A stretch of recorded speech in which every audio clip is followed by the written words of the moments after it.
good? It's your boy Fanon. All right, man. Was gonna do a video about this last night, but I had to re-record it because kind of went off on the subject a little bit. So I'm gonna redo it this morning and talk about the fact that Anthony Joshua said that they are almost there with a Deontay Wilder fight. That he says that he wants the Deontay Wilder fight next to be next, and that there's only a few things left, like where it's going to be, who's gets the promotional rights, and all those type of things around the deal. But he wants that fight to happen next, and you know, so it sounded encouraging. It sounded like just him having said it. He sounded, as if there's something that he wants to do, and I'll take him at his word for this one and believe that that's where that they are, and this deal is close to getting done, and that would be terrific because that's pretty much all I've wanted out of Anthony Joshua or Deontay Wilder, and to me it didn't make a difference what the guy was that was trying to hold up the bout, or who it is that was trying to hold up the bout, because I'm a boxing fan and I want to see the heavyweight division back all the way to where it had been under Mike Tyson, Lennox Lewis, pretty much what happened before the Klitschko brothers came, where they couldn't fight one another because it was reasonable. There couldn't be one guy who was the top of the heavyweight division because the Klitschkos were the two best fighters and they were brothers. Consequently, they couldn't fight each other, and that's just a reasonable thing for them. So we had to live through that. I don't know, what was it, 10 years? 10 years or something like that, where you really couldn't have one guy who was basically the king of boxing, because that's how I view the heavyweight champion of the world. And I want to distinguish what I've been said, my feelings about Anthony Joshua and Deontay Wilder and the fighters and the promoter. Now, while I am more than happy if this fight happens to just say, hey man, good deal. Obviously Anthony Joshua wanted to fight. He was trying his best to make it. He's not what I thought he was, or he wasn't the type of fighter that I thought, because he took the challenge, right? And that's what that is. Now, but as far as like Eddie Hearn, it's not possible for me to think any higher of him than that wouldn't change my mind about Eddie Hearn whatsoever. But Anthony Joshua, good job, man. Now I hope that this is a case where it comes to fruition, because there's been a lot of fights where it's been very close. Fights have been very close to being made and they didn't get made. But the way that it sounds, hey man, I'm excited. Now, before I get into that, because I definitely want to talk about this a little bit more in detail, and also I want to talk about a couple things, because I had some subscribers ask me some questions. As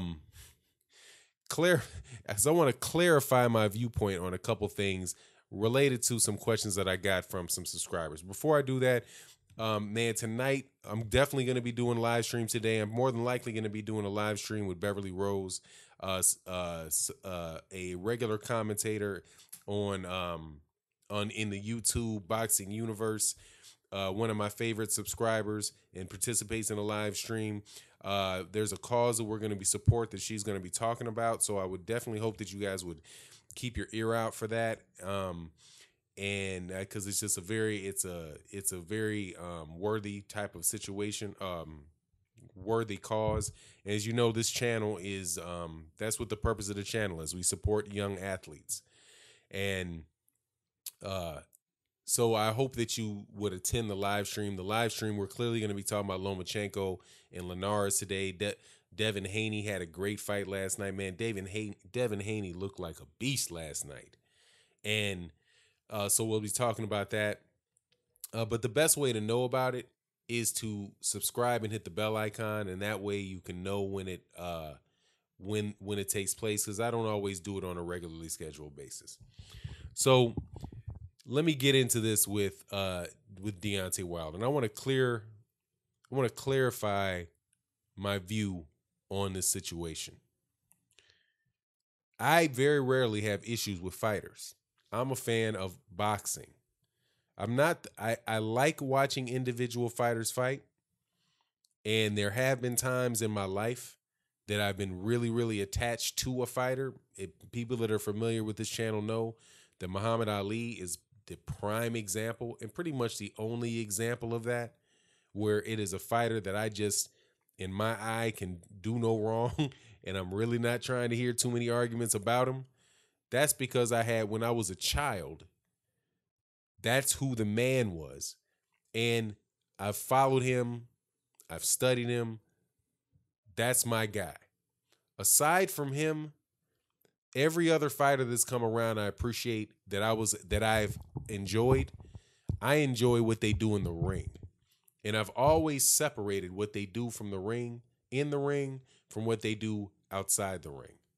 And I always separate the hype machine around the fighter from the fighter himself. So, I have no ill will towards Anthony Joshua as a fighter.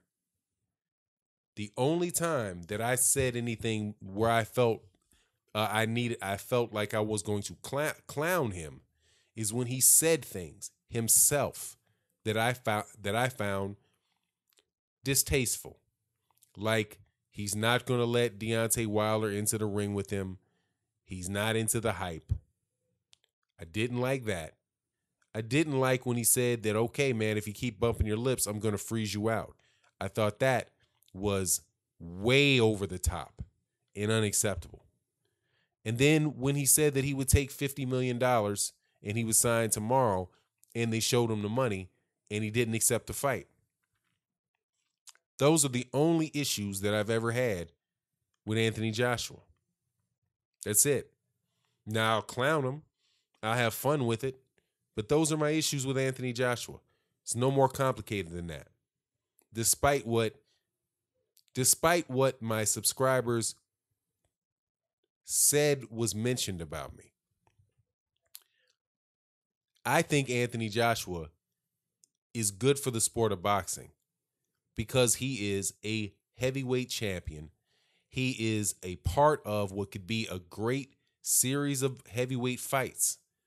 Could be legendary series of heavyweight fights between Deontay Wilder himself, Tyson Fury. If there's somebody else, could Luis Ortiz, could even be Dillian White. But if you have a crop of heavyweights that are fighting each other, it's going to make for good times. You cannot let your guy might lose, your guy might win. Your guy could lose and your guy could come back and win. Like Evander Holyfield and Lennox Lewis. Could have got a draw. I think the first fight was a draw. And then the second fight came back with Lennox Lewis winning. Right? You have the back and forth going on between Muhammad Ali and Joe Frazier. You have the back and forth going on between Riddick Bowe and Evander Holyfield. Mike Tyson, Evander Holyfield. These are all great. These are all, Ernie Shavers, Larry Holmes, Ken Norton.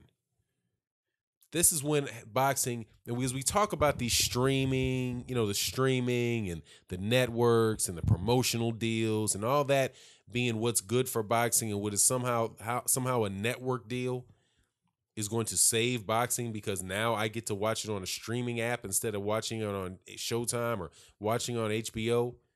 That's not what's going to make boxing. That's not saving. That's not what created boxing. That's not what's going to quote unquote save boxing. It's not going to improve boxing. The only thing that will improve the sport of boxing are the boxers themselves. High quality fights against top-notch people. That's it. And whenever that can be made, it should be made.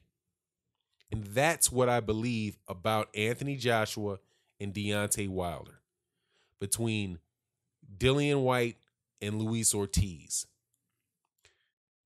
That's it. And if Anthony Joshua, if what winds up happening is that Anthony Joshua just makes this fight, whatever happens in the fight, he makes the fight. It's his next fight.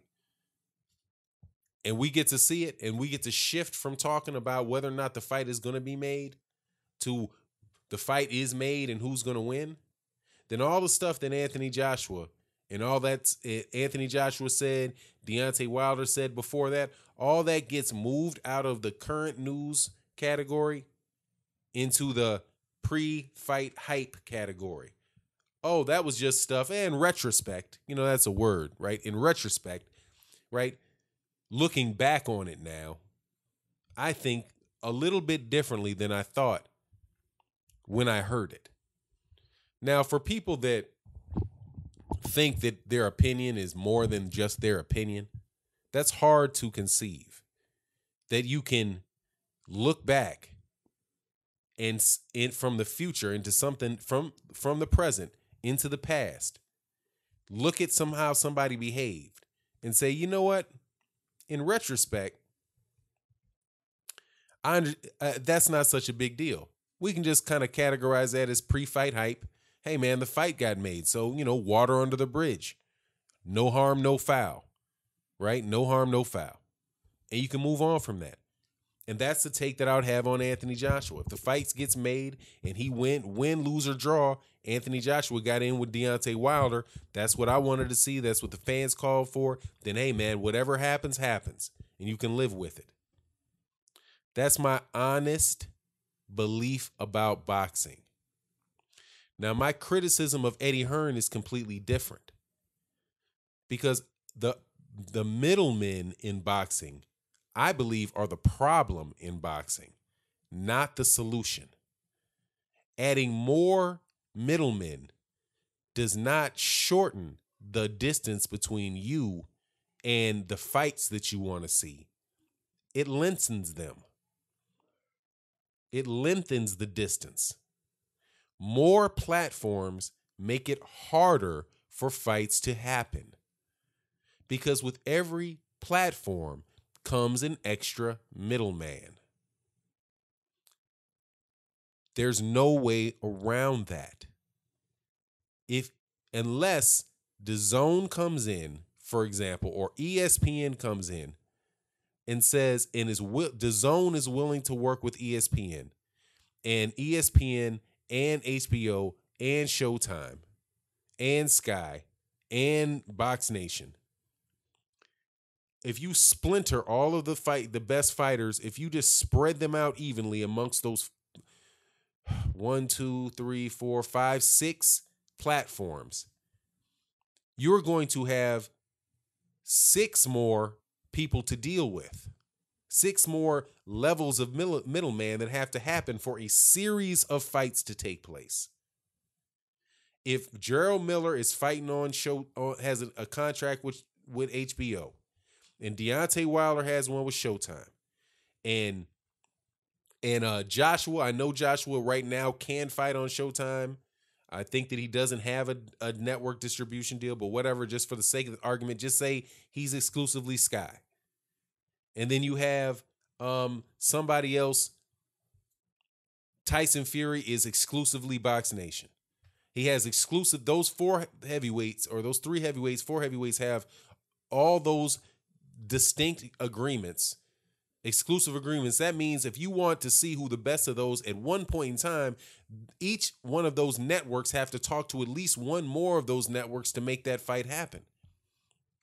And what did Tim Bradley say yesterday to highlight it? When Tim Bradley, might have not been yesterday, might have been the day before yesterday, when Tim Bradley was talking about Adrian Brawner and whether a fight could happen with Adrian Brawner. He said, no, man, that fight can never happen. He's on the other side of the pond.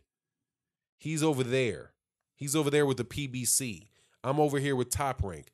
We can't make that happen. We're not going to be able to cross the pond. That's the division. That is a division that has to be overcome for that fight to be made. And there has to be a willingness on the PBC side, Showtime, and ESPN, and Bob Arum, for those guys to let those 2 fighters fight one another. That's not a good thing for boxing because it prevents fights from happening. And if the fight happens, it might happen next year. It might happen the year after that, after people have lost interest in the fight. How many times have we gone through this? How many times, and that's just promotional separation, differences. Now you're talking about adding another platform. I listen to the DAZN people talk about it. And I'm not talking about, in this, I'm not going to talk about the money behind it, just whatever with the money.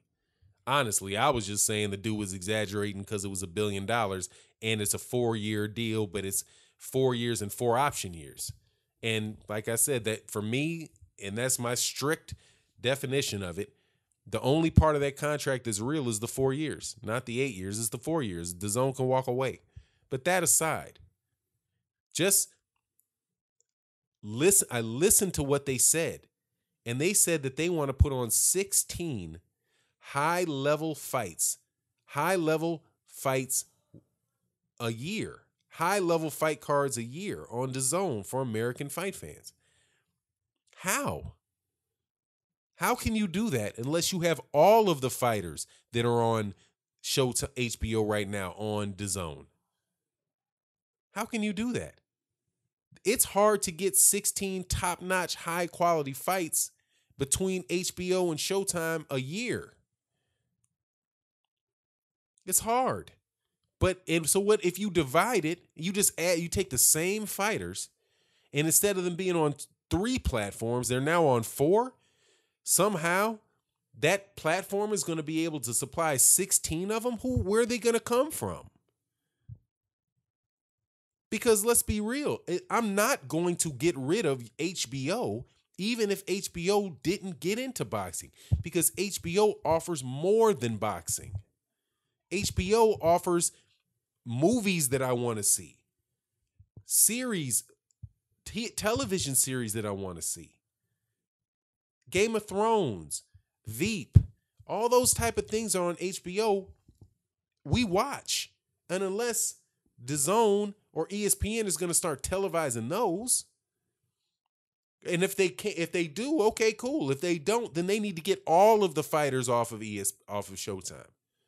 If they get all of the fighters off of Showtime, all of the fighters off of HBO, and all of the fighters off of ESPN, and they put them all on DAZN, then hey man, that for $20 a month, hey man, I'll take it. I'll take it tomorrow. Okay? And I don't mean the kind of I'll take it tomorrow, the Anthony Joshua type, I'll take it tomorrow. Literally, I'll sign up tomorrow. Because I don't want to miss fights this week. But if what you're going to tell me is that you're going to give me, boxing after dark, right? If you're going to give me boxing after dark and show box level fights for an extra $20 a month, maybe, maybe. But I'm telling you, man, that's my issue. So when you say, and by the way, I want to clarify a matter, because somebody wasn't honest about something that I said. I do not believe Eddie Hearn is a spoiled brat. I've never said it, never did, never will. Other people have said that. I don't believe that to be true. I'm not going to argue about other people's opinion, but I don't think Eddie Hearn is a spoiled brat at all. I think Eddie Hearn is a spoiled rich kid. I don't think that he is. I respect his hustle. I respect his hustle enough that I pay attention to him. I know that he works hard. You don't have the type, you're not in New York one day, in London the next day. You're not signing fighters. You're not signing, you don't become the dominant promoter in the UK by being lazy and thinking stuff is given to you. He's trying to go out there and get something. That's not my definition of somebody that's spoiled. And in fact, he behaves as if he's hungry. The exact opposite of spoiled. What I think he is a pathological liar. Let me be very clear. I think that he's a pathological liar. And that's why it won't change. With this fight happening, it won't change. Because number one, I think that he is a pathological liar. I don't believe what he says because I've caught him lying. And secondly, the very role that he sits in requires for him to try to put things in motion that cause damage to the value proposition that I have as a boxing fan. Promoters are when people say that there's too much corruption in boxing, who do you think is corrupt? The boxer? No, it's the promoter.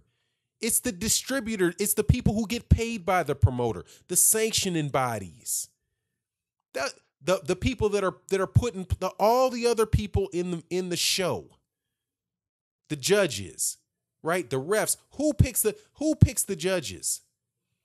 Who picks the refs? The commissions do. The state commissions, the promoters. Those where the corruption occurs is with the middlemen.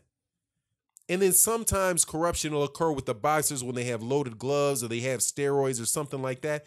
But promoters don't save boxing. Boxers save boxing.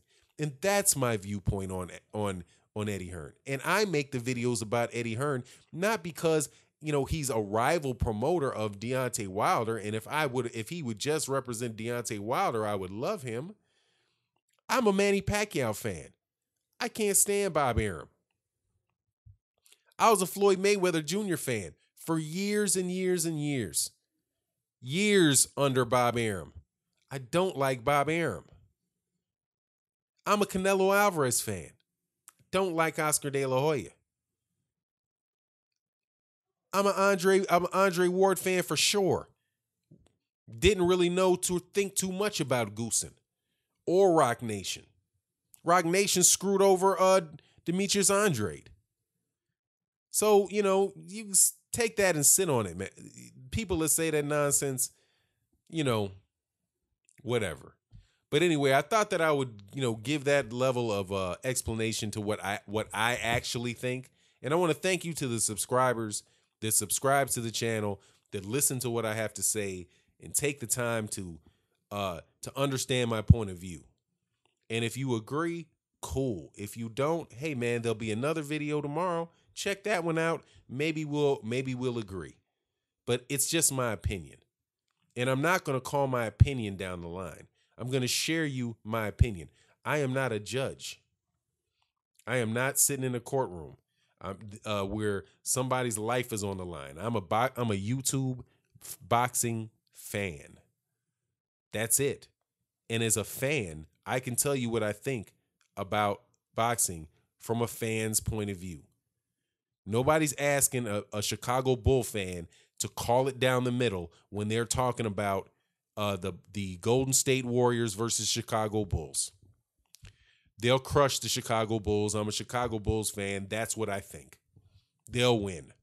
Not, well, I think they'll win, but, I don't really want to make it look like I really, really believe or I really, really like Chicago Bulls more than I like the Golden State Warriors. So, maybe I don't know.